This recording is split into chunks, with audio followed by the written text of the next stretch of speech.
You see them everywhere. Big, shiny pickup trucks sitting in driveways with perfect paint jobs and completely empty beds.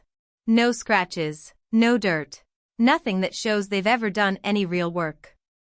These trucks often cost $70,000 to $90,000. Many people are paying $1,500 to $2,000 every single month just to own one. And most of them have never carried anything heavier than a few grocery bags. There's even a name for these trucks, Pavement Princesses.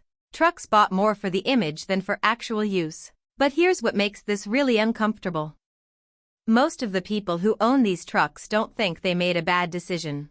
They genuinely believe they made a smart and practical choice. This is exactly why the trap is so powerful. If you're watching this right now and you already own a truck, or you're thinking about buying one, this might hit closer to home than you expect. Let's start with the part that's hard to ignore. New full-size trucks have become extremely expensive. Many well-equipped models now cost between $65,000 and $85,000 before taxes and fees. When you add insurance, fuel, maintenance, and monthly payments, a lot of middle-class families end up spending a huge portion of their income on a vehicle that mostly just sits in the driveway. Now here's something that might surprise you. Research shows that most pickup truck owners use the bed of their truck fewer than 12 times per year. Many go months without putting anything meaningful in the back. This means most of these expensive trucks are being used almost like regular cars, not as work vehicles. So why do so many people still buy them? It's not just about needing a truck. It's about how the truck makes them feel. A big truck gives people a feeling of strength and capability. It makes them feel more rugged and self-reliant, even if they never actually use that capability. Car companies know this very well. They sell the feeling of being tough and practical. But here's the catch. Even when the truck is mostly used for daily driving, that feeling of capability is still very powerful. And that's exactly why so many people end up buying one. There's also social pressure. When almost everyone around you drives a truck, owning one starts to feel normal. Not having one can sometimes make you feel like you're falling behind. This social proof makes the decision feel safer than it really is. Now here's where it gets interesting. Another big reason people get trapped is how these trucks are sold. Dealerships focus heavily on the monthly payment instead of the total cost. They stretch the loan over 6 or 7 years to make the payment look affordable. This creates an illusion. The monthly number feels okay, so the purchase feels reasonable, even when the long-term cost is very high. If you've ever sat in a dealership and thought, the payment is manageable, then you already know how easy it is to fall into this thinking. After buying, many people also start modifying their trucks.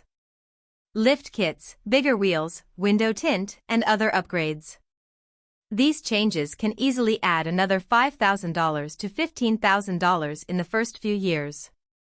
Each modification makes the owner more emotionally attached to the truck, which makes it harder to sell later, even when it's clearly hurting their finances. But here's the thing most people don't realize. There's also something called negative equity that keeps people stuck. After a couple of years, many owners owe more on the truck than it's worth. When they want to get out, they can't afford to sell it without losing money. So they trade it in and roll the debt into an even more expensive truck. The cycle continues, and they go deeper into debt. This is how people with decent incomes end up feeling financially stuck. It's rarely one single bad decision. It's usually a combination of emotional buying, social pressure, and focusing on monthly payments instead of the real cost. Now, let's be honest about something important, because I know a lot of people ask this. Not every truck owner is making a mistake. Some people genuinely need a truck for work, towing, or regular hauling. If you actually use your truck for these things on a regular basis, then owning one can make complete sense. However, here's the key point. If your truck mostly sits in the driveway and you only use it occasionally, then it becomes an expensive status symbol. And when something is bought mainly for status, its real cost becomes much higher than it appears. Now, another common question people ask. If my truck is already paid off, is there still a problem? Here's the honest answer. If the truck is already paid off and you actually use it, the problem is much smaller. But if you bought an expensive new truck, added modifications, and still don't have enough money left for investments or savings, then you've already taken a significant financial loss, even if the truck is now paid off. Another common question is, if I can afford it, then what's the problem? If you can truly afford it and your investments, retirement, and emergency fund are strong, then it's not a major issue. However, most people only look at the monthly payment and assume they can afford it. In reality, they're often using money that should go toward their future to support their current lifestyle. So how do you know if you're falling into this trap? Here's a simple way to check. For the next 3 months, write down every time you actually use your truck for real work. Every time you put something meaningful in the bed or use it for something that truly requires a truck. If your list is very short at the end, you probably didn't buy it for capability. You bought it for the feeling. You should also calculate your true monthly cost. Include the payment, insurance, fuel, maintenance, and depreciation. Then compare it to 15% of your income. If you're spending much more than that, you're overextended even if the payment currently feels manageable. The people who build real wealth over time usually don't drive the most expensive vehicles in their neighborhood.